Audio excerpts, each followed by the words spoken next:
महाराष्ट्र का सियासी संकट नई सरकार के गठन के साथ भले ही निपट गया हो, लेकिन उसकी आंच कांग्रेस गठबंधन शासित राज्य झारखंड से लेकर राजस्थान तक में महसूस की जा रही है। जहां एक तरफ झारखंड में हेमंत सोरेन सरकार पर खतरे के बादल मंडरा रहे हैं, वहीं राजस्थान में अशोक गहलोत सरकार की भी बेचैनी बढ़ गई है।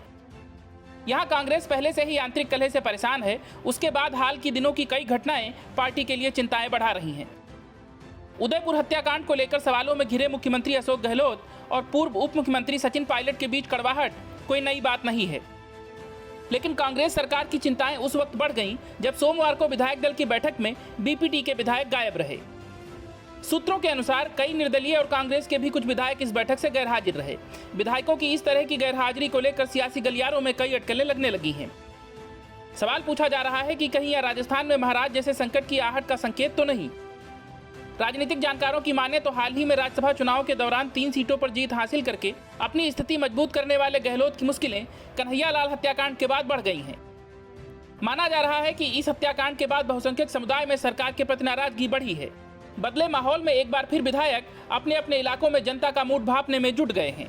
ऐसे में विधायकों की गैरहाजिरी से गहलोत सरकार की चिंता बढ़ना लाजमी है। हाल ही में अपने सब्र के लिए राहुल गांधी से तारीफ पाने वाले सचिन पायलट और मुख्यमंत्री अशोक गहलोत के बीच सब कुछ ठीक नजर नहीं आ रहा है। हाल ही में गहलोत ने खुलकर यह कह दिया कि सचिन पायलट बीजेपी नेताओं के साथ मिले हुए थे और सरकार गिराने की कोशिश की।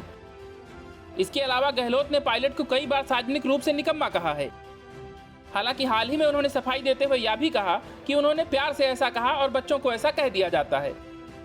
लेकिन राजस्थान की सियासत में यह सबसे बड़ा सवाल बना हुआ है कि सचिन पायलट कब तक सब्र दिखाएंगे। पार्टी नेतृत्व की ओर से उनसे जो वादे किए गए थे उन्हें कब पूरा किया जाएगा। क्या अगले साल विधानसभा चुनाव तक सचिन पायलट यथास्थिति बनाए रखेंगे? राजनीतिक जानकारों की माने तो पायलट अगले चुनाव से पहले राजस्थान कांग्रेस पर अपनी कमान चाहेंगे।